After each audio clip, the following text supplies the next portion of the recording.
Good afternoon, everyone. Figured I'd make a quick video. I guess it might be quick. I don't know. It might take a little while. Who knows? But it's February the 13th, Friday the 13th. I'm on my way back from Wisconsin Rapids, Wisconsin. I just delivered a brand new school bus to the dealership there. And now I'm heading to Tulsa, Oklahoma to pick up another one and deliver it back up there over the weekend. So then I have a Thomas bus that I have to pick up near St. Louis and take it to El Reno, Oklahoma. But anyway, that's what I do now. So that's kind of why my channel is called what it's called. I don't have a big platform and a big studio where I can throw up videos and do all the stuff everyone else does, but I kind of wanted to do this and be able to visit with people and get people's opinions and about basically just what's going on in the world. So that's kind of why I did my channel, and I call it News from the Road or Views from the Road. And sometimes, like at night, I'll do a video and all you can see is just the road in front of me and the scenery while I'm going, but in the background I'm running my mouth, rambling on. So sometimes I vent and get a little manic and get upset about things, and other times, you know, I'm kind of mellow. It just depends on my mood, depends on what's going on that day.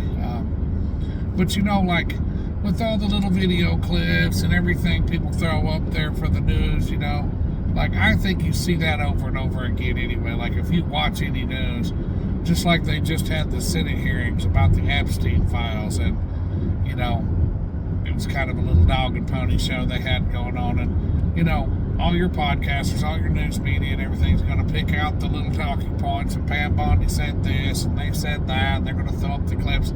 And like, you've seen the same stuff over and over again. It's just on a different channel. It's a different form. And I just guess I do things a little different. One of these days I might retire and set up a little studio in my house and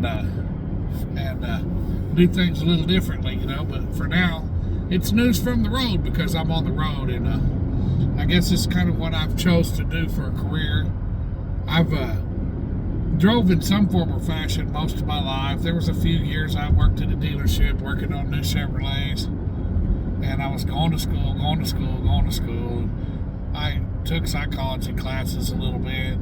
It wasn't any money in that. You know, I was looking as like level 1 psychologist for Department of Human Services in Oklahoma is where I was living at the time. And it was like $24,000 something a year to start. Now, of course, that was years ago, and I was like, that's not any money. I make more than that doing construction. So, but anyway, I delivered pizza, I managed restaurants. I've done a lot of different things in my life. And guess I'm just kind of a college dropout. I learned to work on cars when I was young, and I'd always go to the salvage yard and pull parts for the guys that run a little salvage yard. They'd give me the parts I needed to fix up my old Chevrolet truck or whatever I was working on. It was kind of a little trade out, you know. And they'd go, hey, go pull this list of parts, and we'll let you have the starter and alternator and whatever it is you need for your truck. So I kind of learned to work on things when I was younger, and so kind of became a mechanic there, and I worked for Chevrolet years and years ago as a tech. Now that was back, you know, when they had the, you know, it was basically OBD1, and then they went to the OBD2 computers. But I was a heavy line mechanic. I'd pull transmissions, pull motors, do, you know, head gaskets, do things, you know, more heavy line work. And it was like all the time. Back then I was making, this was years ago, so I mean back then it was decent money for then. I was making like $11.75 an hour, but it was flag hours. So if doing a job like called for so many hours to do the job, let's say it took, like they said, it's 8 hours to R&R transmission out of this Chevrolet truck. I would, if I could do it in 6, I still got paid for 8 hours. But things interrupted me. I guess it's news from the road, right? Got my GPS going in the background. But anyway, they would pay me the flag hours. So if I could do it quicker, I still made that same amount of hours the way they did it. But they were like, you need to go to school and do this. You need to go to school and do that. And it seemed like when you were going to school, you just got paid straight time, and you'd be go sit in class all week learning how to do this or learning about some new vehicle. And I just got burnt out with it. I told myself, I just want to come work. I don't want to go to school, go to school, go to school, go to school, go to school, go to school. So I finally just got burned out with that, and I started doing construction work and doing other things. And, you know, for about 5 years I did, you know, roofing and siding and construction work for a guy that lived in our local town.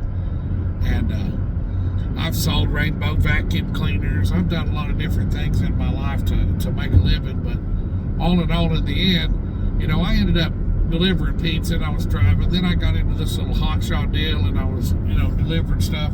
Then I bought my first big truck and started running over the road. But, you know, for the last probably, I've been saying 20 years for 5 or 6 years now, so it's probably been 25, 26 years I've drove over the road. And I had kind of built a little small company, and I had 5 trucks running. I had 4 guys working for me. And, you know, I had different kinds of trailers. We could haul about whatever, but, you know, I did flatbed mostly. But, you know, I wasn't doing reefer. I did, like, dry van flatbed. And I had you know, like low-boy stuff. I'd do oversized stuff. And then I went through a divorce and kind of got depressed and fell into that trap and kind of was burned out with all of it and all the money in, money out.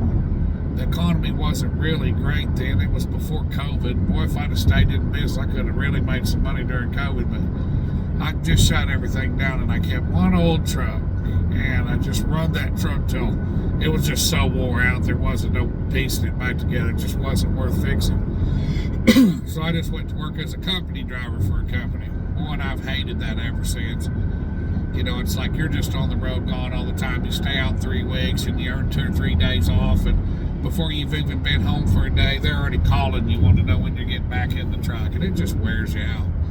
And it's, you know, it's not a job where you want to raise a family with that job. You'll make good money. You know, you can do all right and make good money, but you're never at home. You miss holidays half the time, and you miss all your kids' school events and stuff. And, you know, you can afford those things. And, like, it's good that my kids are grown now. Like, my son even one day says, you know, he goes, well, I'd have never been in football or doing band or doing any of that stuff had you not did what you did, because working there locally, you know, if you didn't have if you wasn't a doctor or lawyer where we live, you were going to be working at some factory or something. It didn't pay a living wage, you know, and that's the trap that a lot of people are in here now. You know, that's a whole other deal. I talk about politics all the time, but, you know, Donald Trump, he's going to do this, he's going to do that. Now he's not going to do anything but help himself and his family and his rich elite buddies, and everyone's still going to work and not have a living wage. And now he's taking people's SNAP and their food stamps and all that. But I've never drew any kind of public assistance. I've paid a lot of money into it, but I've never really managed to be able to draw any of it. Not that I really wanted to. It always had I was a little bit too proud, but I mean, it happens where I know people that work, you know, I know people that work 2 jobs and they just don't make a living wage enough with their children and their spouse and stuff, where they still qualify for benefits. But I guess he's taking those too, you know. And just because you have to have benefits don't mean you're a bad person or anything like that, you know, because that's just the way our world is now, you know. It's just the world we live in. Everything's expensive. I literally stopped at the truck stop a while ago, and I bought 2 little hunks of meatloaf, little hunks, there at the Pilot truck stop, an ice cream scooper of mashed potatoes with a couple tablespoons of gravy. You got to beg them for extra gravy. It's like they're rationing it out. And an ice cream scooper of macaroni and cheese. And that was my lunch. And a bottle of Zero Mountain Dew, you know, 0 sugar Mountain Dew. And it was basically $18, a few cents shy of $18. Well, I mean, it was $18 because they only want to round up for this, round up for that. And a lot of people have done away with pennies now, so it was basically $18, you know. And I can remember when you could have got that for $3 or $4. Now, that hasn't been recently, but I remember before Donald Trump was in office, and it wasn't that long ago. This is during Joe Biden. You know, he's created all this. All this is Joe Biden's fault. it was about 11 or 12 bucks for that same thing, because I know I go to the same places, eat the same places, usually fuel a lot of the same places. It's Love's or TA or the Pilot, Flying J. And I'm not endorsing one over the other. I'm not doing a commercial for them or nothing like that. I'm just saying that's just generally where I go. And now that I'm doing different work, I got tired of being gone all the time driving on the road, so I started contracting moving equipment. So it's kind of like a drive-away deal. And I have a little more time off. It's not probably as lucrative as driving over the road and being in a truck, but I have a little more freedom and flexibility. So, so I've been in transportation for a long time, but that's kind of what I do now. So, like because of where I'm basically located, I'm close to Tulsa. I'm in Arkansas, but I'm close to Tulsa, and I can run to Tulsa, and they always have buses, brand new school buses there where they build them at the factory, and I can deliver them anywhere in the United States. And I made a little hitch for my car. I've got 2 cars that I can tow. I've got a little Toyota 5-speed car, but it's just like, it's all right for a little short trip or something, but it's just a little 5-speed plain Jane little roller skate car, and it's great on fuel mileage, but it holds like 9 gallons of fuel. You got to be careful if you're on the desert. If you get low on fuel, you better stop and get some, because you can run out, and I've run in and out a couple times. I started carrying an extra 5 gallons of gas because I'll get to doing things and forget, and it just doesn't hold that much fuel, but it gets great fuel mileage. But I bought a 24 Chevy Equinox, and I really like it. I was going to buy a 25 or get a brand new one, 25 or 26 model, but the new ones, the automatic is nicer than the standard. I don't have to shift when I'm in traffic, but the new ones have that CVT transmission, and you can't pull them on all 4 wheels now, so you'd have to literally get like a tow dolly, and I'm not dragging some bouncing around tow dolly everywhere I go. So I found this 24 Equinox at a dealership where my nephew works, and I bought it. It's all-wheel drive, so it gets around the snow and ice. You just put it in neutral, shut it off, disconnect the battery cable, and away you tow. And I made little hits for the back of the bus, and that's kind of what I do now. So I decided I was going to start this little channel, and so a lot of times, I don't have, like I say, all the fancy equipment stuff. It's just one on however many people's watching, and I've got my whole 3 subscribers, and that, kind of reminds me, like and subscribe if you like to hear me ramble and get manic and throw a fit sometimes and get all crazy. And then sometimes I'm pretty mellow and I'm just kind of moving along doing what I do. But I'd appreciate if you'd help me build this channel. I work every day, so it's not really about money to me. With me, I have family members and friends and stuff, and they fall into the same category, kind of like I used to fall into, where, they would watch one news media and that's all they watched.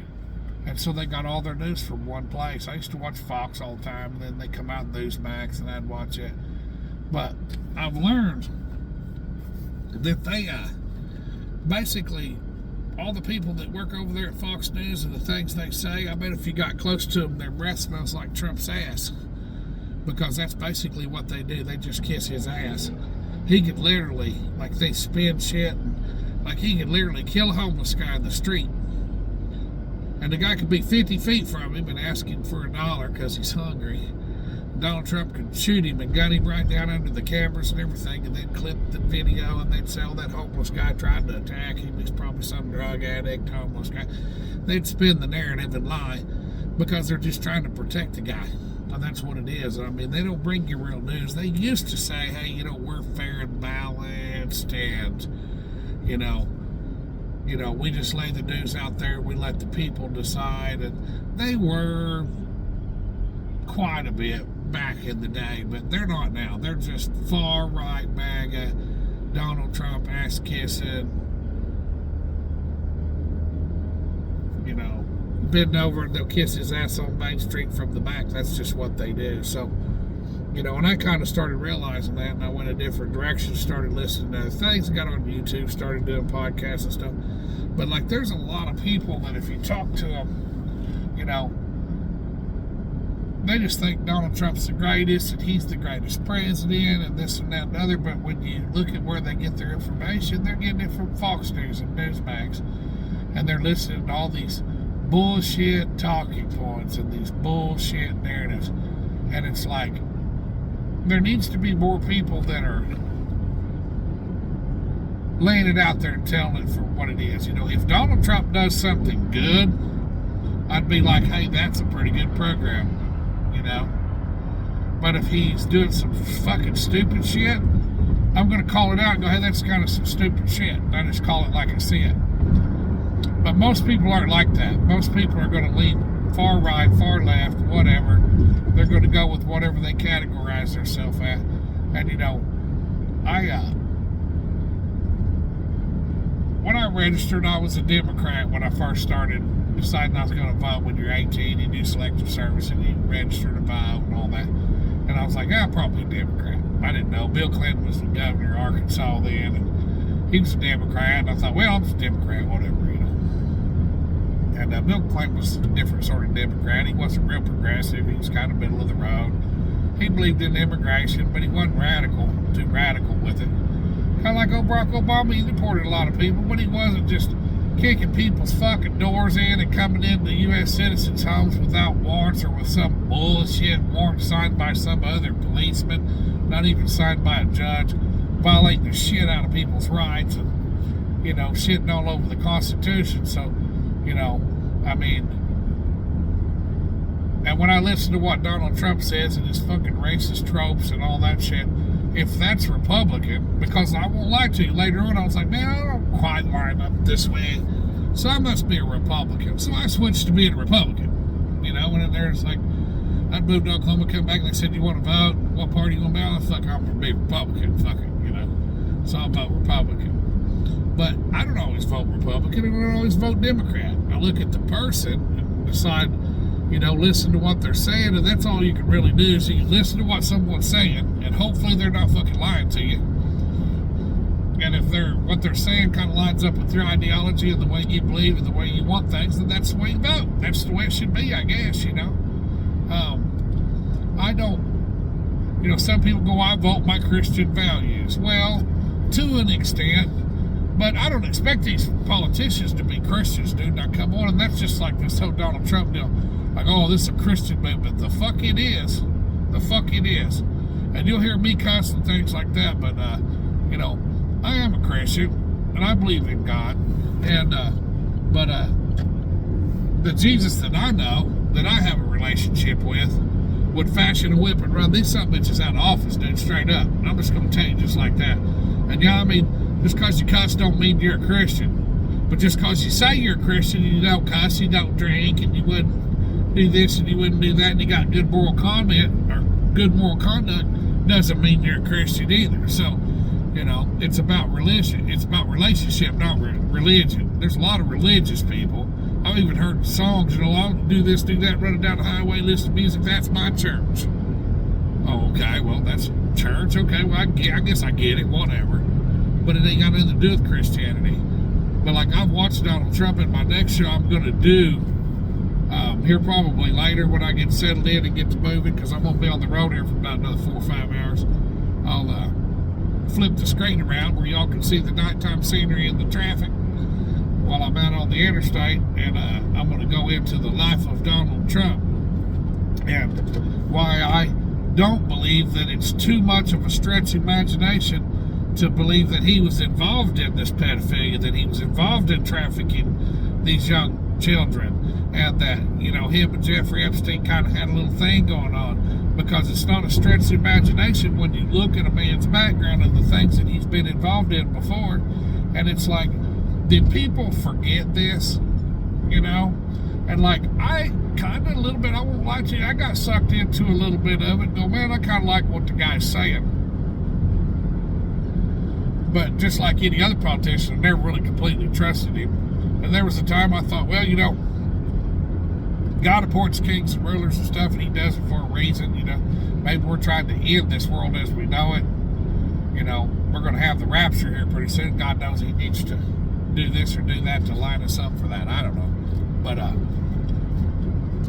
we all have our own opinions about all this, but, you know, so I don't know. I mean, I believe in some of what he said, but, like, he's went too far extreme with it, you know, like, and I've talked about this before, like, No one wants gangsters and killers and rapists running the streets. But we don't want them in the White House neither, you know? And that's something that I haven't heard a lot of people say. You know, just like Bondi in her little hearing the other day, she's talking and she says, you know, well, you know, I prosecuted a lot of these people, the killers and rapists and all this, as being a, you know, district attorney and as the attorney general for Florida and all this, you know, and look at all these killers and rapists that we've gotten out of our country. And it's like, okay, well, that's cool. Okay, if you believe that. And you know, the truth is, if you look at the numbers, a lot of the people they're arrested, probably 85% of them don't even have a criminal record. Or if it is, it's something so minute like jaywalking, or they didn't wear their seatbelt, or they didn't pay the registration to put a license plate on their car or something, or maybe they mismanaged their bank account a little bit and wrote a hot check for $20-$30 to buy some groceries, you know. And to me, that's not the worst of the worst. You know, hell, that could happen to anybody, really.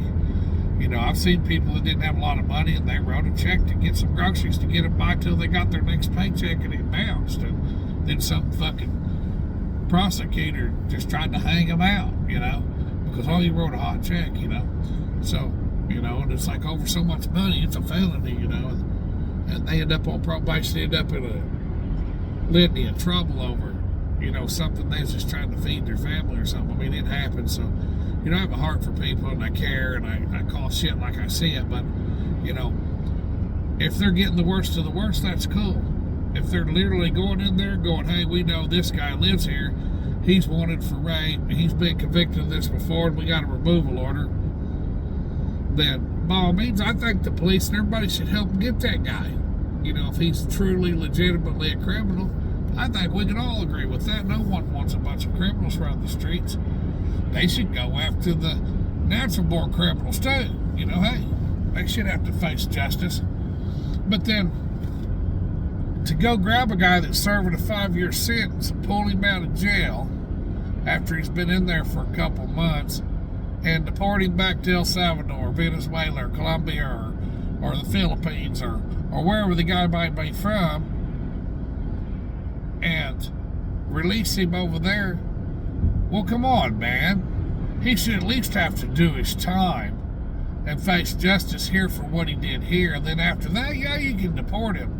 But why would you take a guy like that out and then just turn him loose to wreak havoc in Puerto Rico or not Puerto Rico, but like El Salvador or the Philippines or Venezuela or Colombia or something, wherever you're deporting him to?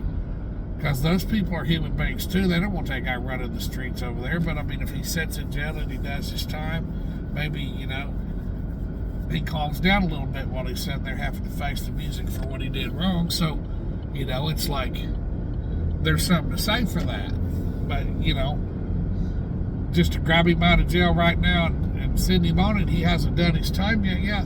And if a guy's been accused of something, but he hasn't been convicted of it yet, then he's, in my book, he's not a criminal yet. Because we have court for that. We have a justice system for that, because there's a good chance he might go to court and you might find out he didn't do it. And then if he didn't do it, why should he be labeled a criminal and be deported when he didn't do anything wrong? Or it was a mistaken identity, or there wasn't enough evidence because he didn't really do anything, or he was at work that night and he's trying to prove himself innocent. But he doesn't even get that chance. He doesn't get any due process because he's a criminal. And they snatch him up and take off with him. Well, no, he's not a criminal yet because he hadn't been convicted. And they were having those hearings and talking about stuff like that. And I kind of tended to agree with the, you know, Attorney General there in Minnesota, you know, like, because she was going, do you think the person ought to be deported if, you know, they were asking him questions when they were grilling them the other day. And the guy's like, well, has he been convicted? You know, did he commit a crime or has he been convicted? You know, because, I mean, it makes a difference, you know. Should I lose my job and lose everything and lose all my licenses and everything for some criminal case that I've been accused of doing and I was arrested, had to pay a bond and get out of jail, and I go back to work and they go, you can't work here no more, you were accused of something. But then when I go through court, they find out it wasn't me, I didn't do it, and they get the real person that did it, that really did it, and look at the cost, the struggle that I gained from being accused and all the money I had to spend and doing all that. So, I mean, if the person's been convicted, well, now he's a criminal. He's a convicted criminal. And they were pushing this narrative. The Republicans were pushing this narrative on the Attorney General and all these people, saying all these criminals and pedophiles and rapists and all this stuff, and they're and the guy's like, well, if they're convicted, I would have ended the conversation. I'd have said, well, you're so concerned with this, why don't you go to the White House, because he's got 35 felonies and he's been convicted. They convicted him of 35 felonies, and you're worried about some guy that got picked up and accused of something and you're wanting to deport him, and he hasn't even had due process. Donald Trump's had due process and hasn't done 1 day in jail. Not 1 day. Not 1 day. He didn't even get booked into jail and have to spend the night. When they booked him in and took his mugshot, he walked in and walked out. And people go, well, it's a little more complicated because he got Secret Service, he's the president. Fuck that. What happened to nobody's above the law? Isn't that what Pam Bondi's preaching? But, that's a whole nother subject. And, I try real hard as I can to not chase rabbits and dive off into different things, but that's just what happens. So if you watch my channel, that's what's going to happen. I'm going to dive here and dive there, and we're going to deep dive into other stuff that we wasn't even talking about, but get back to the matter at hand. I do what I do for a living. That's why I started the channel. It's called News from the Road. I want people to get a different take than what they'd get from Fox News or just CNN or whatever, because, I kind of just tell what I see, What you see with your own eyes and what you hear and what you go look and you read about and you go look at some files or you go do that and you see it for your own eyes, and you bring it to me, that's news. And then people can kind of decide what they want or what they don't want to believe, And,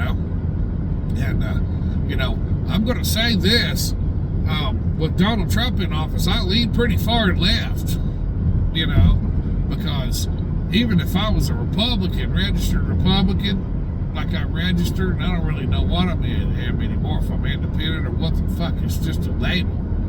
And I vote for whoever I want to vote for on either side, whoever I think's the best, so I don't know. But if we want to label me a Republican, I'll tell you what I ain't. And we say I ain't in Arkansas, so don't try to correct me. I ain't no damn MAGA for sure, no. I do not line up with anything they got going on. I don't believe in protecting pedophiles.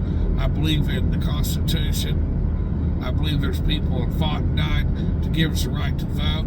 I believe that there should be due process. We don't just kill innocent people in boats out there in the ocean just because we want to label them something that they're probably not. And if you've never traveled to them other countries and you know much about it, it pisses me off when people run their mouth about it. Them guys moving drugs. They were not moving drugs to the United States. It was impossible for them to do that unless they had other boats out there that were supplying them with enough fuel to get here, because they'd had to fill them boats 20 or 25 times to make it to the United States. And when you go down them other countries, they got those little skiff boats, and they'll load diesel fuel and medicines and food and different products that people want. It's almost like Walmart delivery, because that stuff comes in on a plane or it's delivered across the land. But those islands out there, like Trinidad, Tobago, other things out there, Aruba, place like that, a lot of the local people get their stuff from the people that are delivering that stuff from the mainland on those little skiff boats, and they pay them for bringing them their supplies for their little bodega or for whatever they got going on, and they deliver a lot of different things. Now, I'm sure that some of them haul drugs, but they weren't bringing the drugs to the United States. Could some of them end up here? I don't even think so, to be honest with you. Not from those boats that were in the ocean. They got a whole different infrastructure for doing that, to bring stuff into the United States. And for all this time, we heard them preach that precursors come from China to Mexico. They cooked their stuff down in Mexico and they hauled it across the southern border. Venezuela was nowhere in that equation.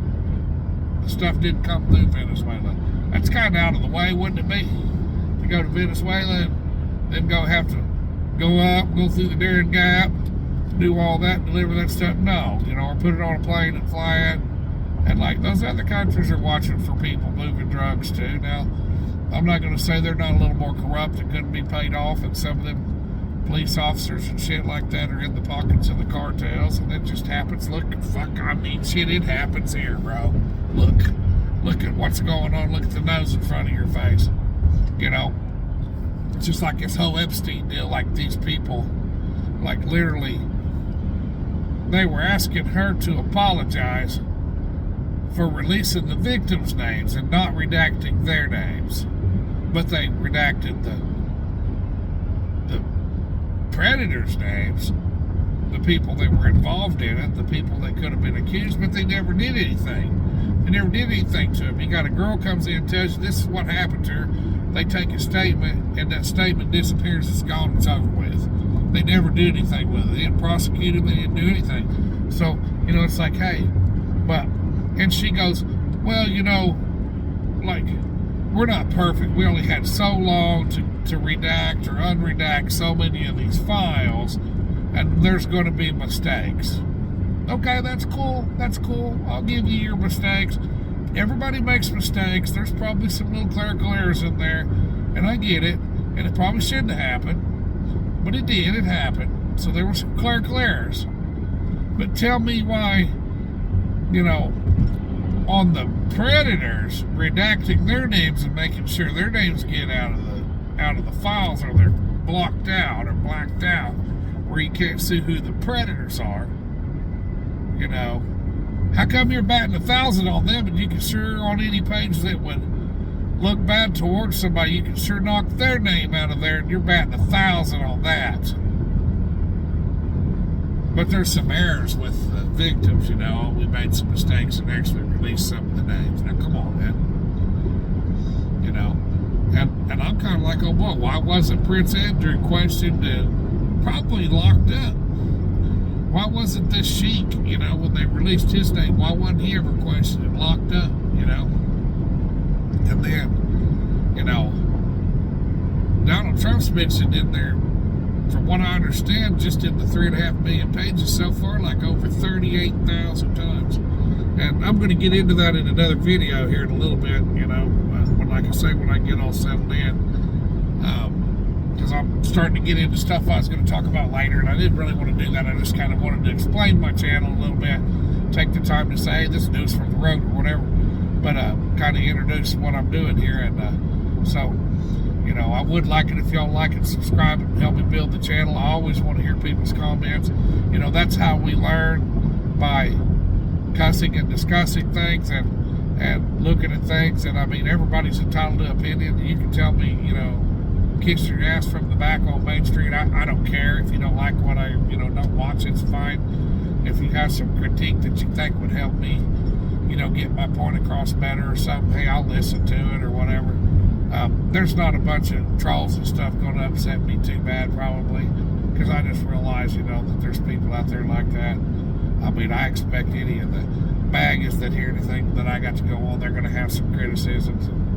And, you know, feel free to criticize. I'm cool with that. You know, I'll read it. Hell, I'll debate with you a little bit on it. But, you know, in the end, you know, that's just kind of what I'm doing here. It's news from the road.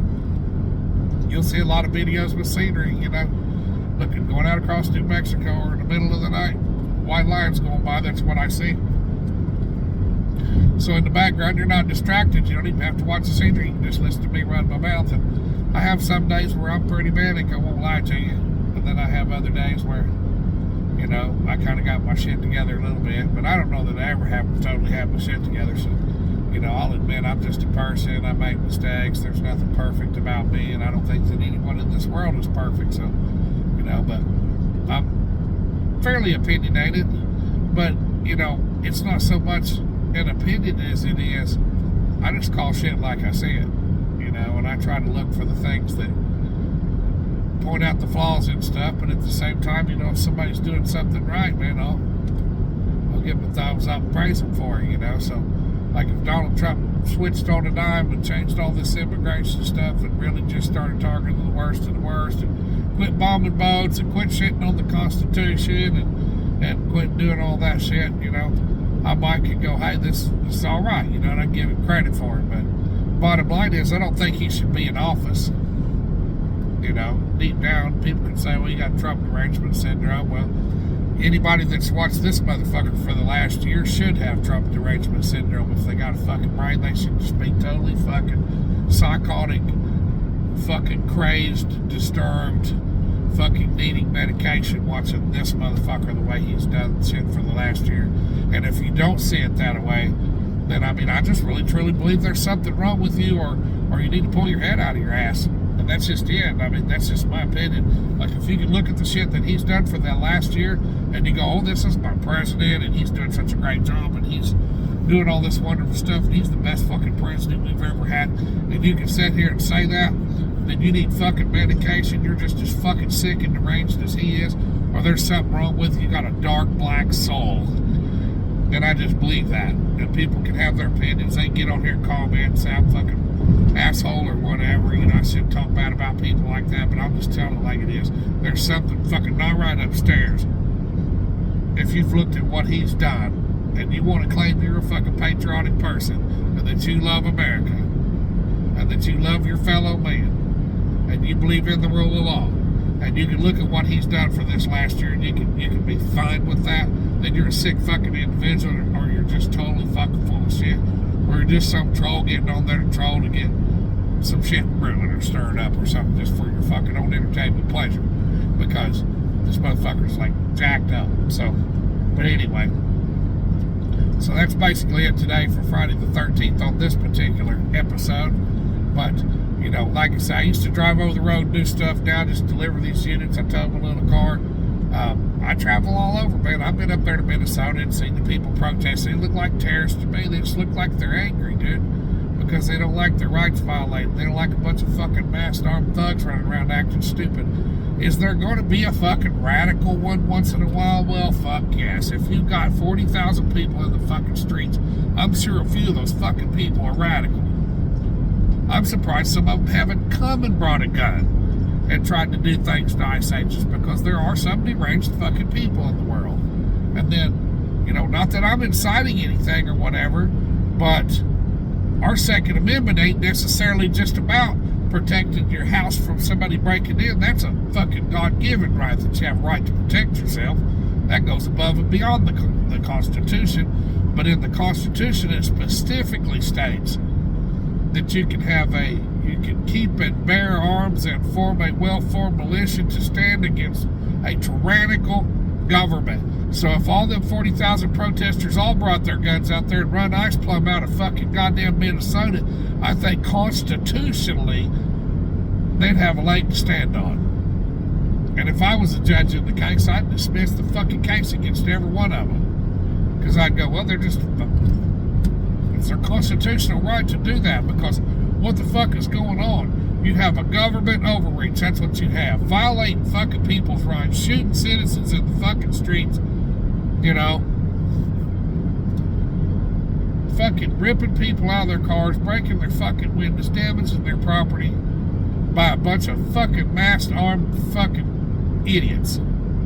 And I've looked into who they're hiring. I have, and it's not. They're hiring fucking anybody that'll walk the fuck in there. The guy that was doing the fucking background checks for him was just arrested the other day in a fucking sex trafficking investigation, where they were running like the trap, where they trap all these pedophiles and people like that, and the guy that does background checks for ICE and Homeland Security and all that was arrested for showing up and trafficking young girls and prostitution and shit like that. So, come on, man. And it's like every little bit one of these guys are arrested. And I understand, like, people do things wrong, but I mean, come on, man. I mean, if you were in Tulsa, Oklahoma, and 5 or 6 officers or 8 officers had done to a person, whether they were an immigrant, non-immigrant, what the fuck, had done what they did to Alex Prudy, those officers would all be off duty. They'd be on administrative leave with or without pay. And by now, the prosecutor had already returned an indictment to have them arrested, and they'd be going before a judge to see if they got a bond or not being prosecuted. Because that's the way local police are, you know, the standards that they're held to account for. But these guys are just lawless thugs. So, but I mean, we're going all different directions now, and I can't stay focused here on what I was going to talk about. But the bottom line is, that's my channel. I get on here and I rant and rave and I do all that. If you kind of like that, like and subscribe, share it, let other people know. There's just some crazy guy out there driving up down the road spewing his rhetoric or whatever. So, you know, but I just try to call it like I see it. You know, I think that this administration's racist. I think that, you know, they don't care about the rule of law, and I believe that there's a sanctuary city, but it's not for immigrants. It's for these rich elite people like Donald Trump and Prince Andrew and all that, and they live in that sanctuary city, bro. And we're not allowed to live there because we're held to a different account for anything that we did. If I would have been in the files, if my name would have been listed as the guy that delivered pizza there one night and hung out and drunk a beer with Jeffrey Epstein, I'd probably be in jail, bro. They'd be delving through my house, serving warrants, kicking doors in, doing all this, trying to find out who I was or whatever. And I just delivered pizza there one night. And they asked me if I wanted a beer, and I had just clocked out of my shift. That was the last pizza I delivered. So I went in and drank a beer and hung out. But, you know, but anyway, that's my channel. That's a little bit about what it's about. I had a little bit of time here. It's starting to get dark now, so I'm going to have to get off here and do something a little bit different and kind of pay attention to what I've got going on. But I'm going to get some things prepared later, and I'm going to do an episode about Donald Trump, you know, so that everybody knows, like, that it's not really a stretch of the imagination that he would be involved in this, and that he probably is involved in it. He probably is everything that people are kind of wondering if he is or not, you know. So, but anyway, I'm going to do that later, and I hope y'all have a good evening, and maybe catch my next show here later when I post it, and hopefully I can do a decent job and make everybody kind of understand and get the word out. But anyway, y'all have a good evening, and take care of yourself, and God bless.